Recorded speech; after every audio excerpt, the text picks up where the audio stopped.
Това е проект на клуб Мисия Професия с ученици от 6 и 7 клас.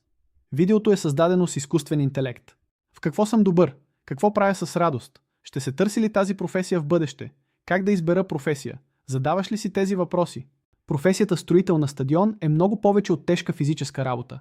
Тя е създаване на място, където се раждат емоции, победи и мечти. Денят на строителите започва рано. Още със сутрешното слънце на строителната площадка се чуват машини, гласове и звън на инструменти. Всеки има своя задача. Едни подготвят основите, други изливат бетон, трети монтират металните конструкции и трибуните. Работата е отговорна, защото стадионът трябва да бъде здрав, безопасен и устойчив години наред. Строителят на стадион трябва да бъде сръчен, издръжлив и дисциплиниран. Той работи в екип с инженери, архитекти и техници. Всеки детайл е важен, от здравината на конструкцията до удобството на седалките и осветлението за вечерните мачове. Понякога времето е горещо, друг път студено или ветровито, но строежът продължава, защото сроковете трябва да се спазват.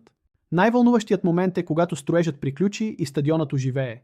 Там ще тренират деца, ще се провеждат състезания и хиляди хора ще аплодират любимите си отбори.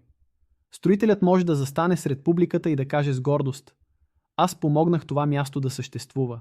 Да бъдеш строител на стадион означава да създаваш сцена за бъдещи шампиони.